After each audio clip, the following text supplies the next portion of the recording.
for tuning in to Channel 5 News. It's Galina here with breaking news. We have just been notified that the Soviet Union has fallen.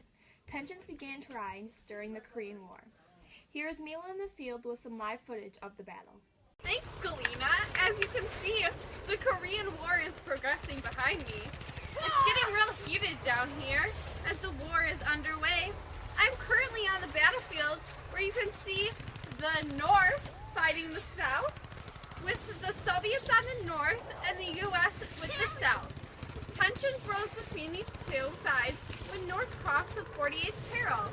Now you can see some of the fight.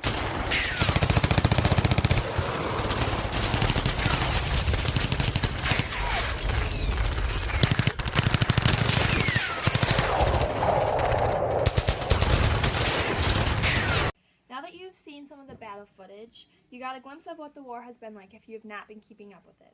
Since the fall, we had the privilege to sit down with Mikhail Gorbachev. Svetlana will bring you that now. Hi, I'm Svetlana, and today we will be bringing you a once-in-a-lifetime interview with the man who, just up until recently, was the leader of the Soviet Union, Mikhail Gorbachev. Mikhail, thank you for joining us today. So let's just start with how you felt as you were reading your final speech to the country and, well, the world. I have to say that I was pretty devastated. I do not blame myself. I fought to defend the Soviet Union, but I had failed. In your opinion, why did the USSR collapse? The political situation that we had in our country after 1989, when Cuba were trying to overthrow me through political means, I was most afraid for my family and for the people around me. I knew there would be bloodshed. In our country, once bloodshed starts, it is hard to stop. What did you see the USSR becoming in the future if it didn't collapse? It should have lasted a very long time. It should have been a powerful union of sovereign states. A union of sovereign states means each state can make their own decisions, but usually states will follow one another in their decisions. When did you realize that there was no return to the past? When perestroika failed in a sense, but I believe that it did not fail, but it was just stopped or derailed for a moment.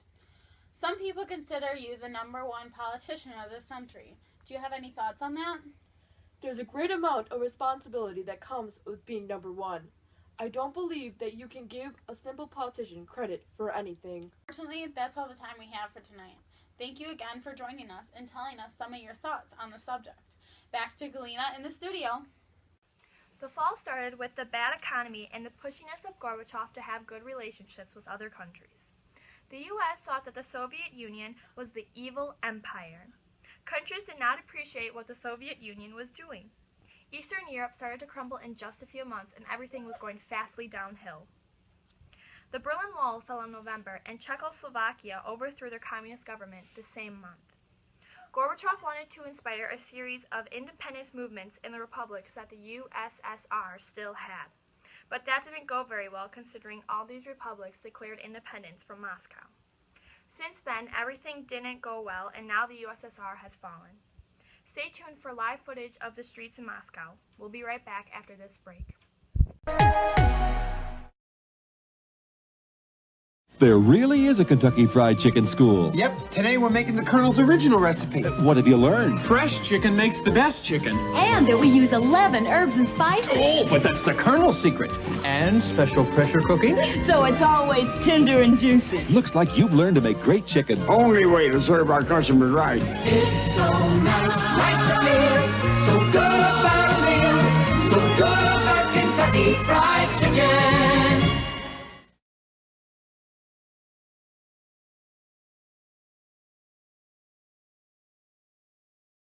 Raise your hand.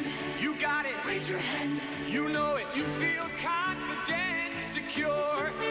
Raise your hand. You feel dry now. Raise your hand. You know why now. Raise your hand if you're sure. You've got it. That sure, secure, confident feeling. Because each Sure gives you enough protection to help feel dry all day. Confident, dry and secure. Raise your hand if you're sure. Thingamabob, gobbledygook, what's its face? Whatchamacallit, whatever it is, whatever it was, chocolatey chocolate. Whatchamacallit, how's it go? Wowzum do, chew gooey caramel. What you call it? Doohickeys, you know what I mean. Peanutty crispies. Chewy, chocolatey, crunchy. Do that, Skidamarie, more than a mouthful. It's what you call it. What you call it?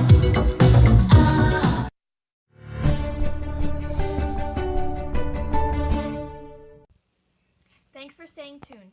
Now we have Mila at the site of where the tanks are going down the streets in Moscow. On to you, Mila. I am now in Moscow, where the tanks are rolling through the streets.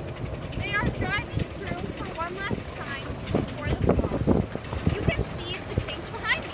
They started at 7:32 when Gorbachev left Kremlin. Here is some footage of the flag being lowered for the last time and replaced with the Russian flag. This is a symbol marking the end of the Soviet Union. This is a big moment for the Republic.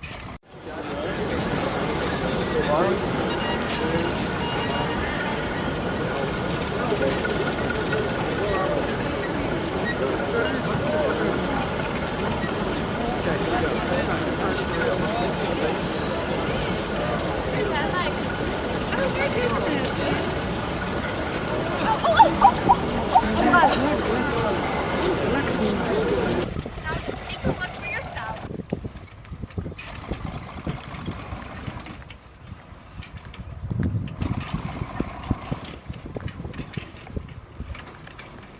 Back to Galina in the studio.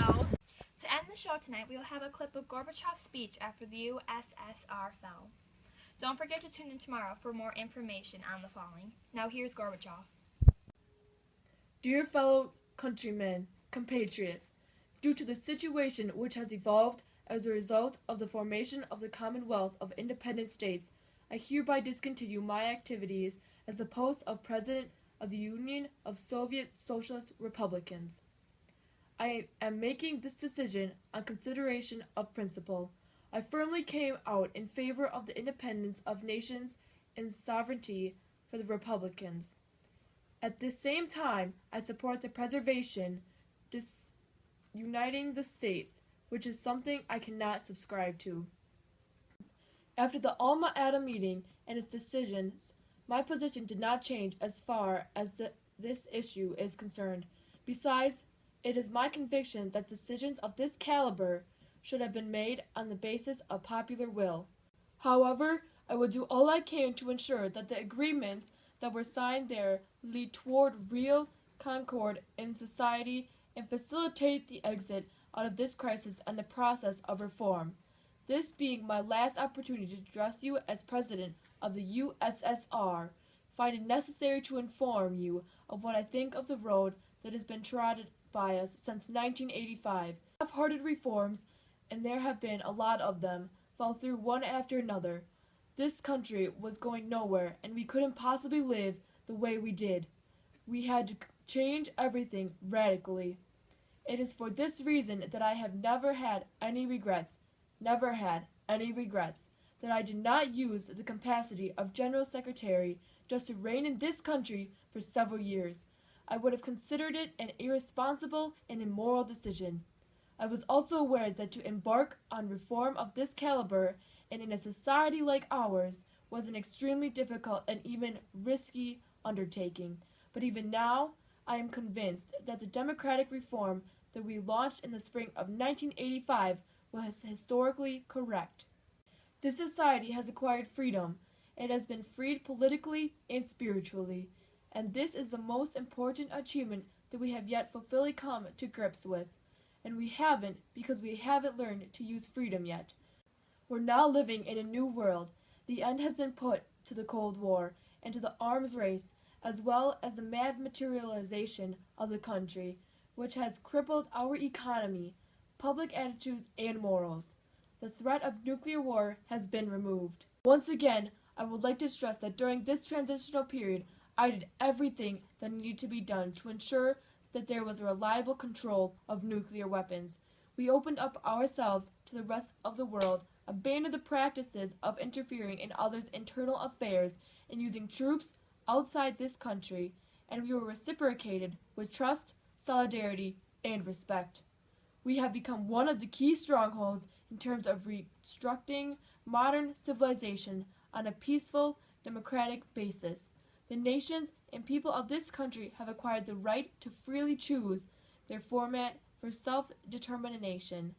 Their search for democratic reform of this multinational state has led us to the point where we were about to sign a new Union Treaty, popular resentment.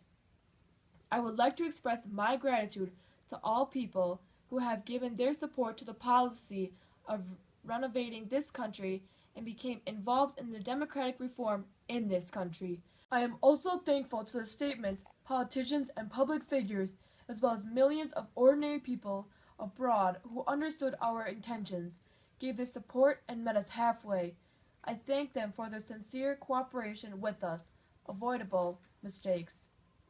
I am very concerned as I am leaving this post. However, I also have a feeling of hope and faith in you, your wisdom and force of spirit. We are heirs of great civilizations, and it now depends on all and everyone whether or not the civilization will make a comeback to a new and decent living today. I would like, from the bottom of my heart, to thank everyone who has stood by me throughout these years, working for the wretches and good cause.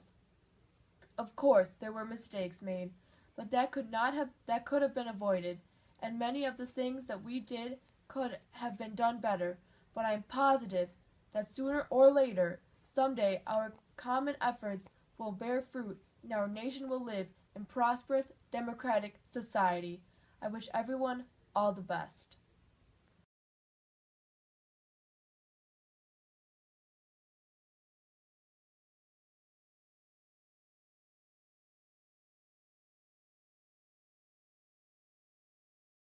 World.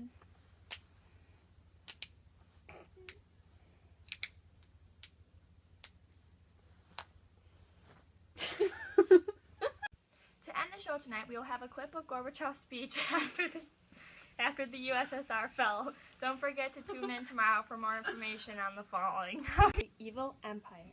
Countries did not appreciate what the Soviet Union was doing. Eastern Europe started to crumble. To end the show tonight, we will have a clip of Gorbachev's speech after the USSR fell. Don't forget to tune in tomorrow for more information of the falling. Now here's Gorbachev. Come on, Sam!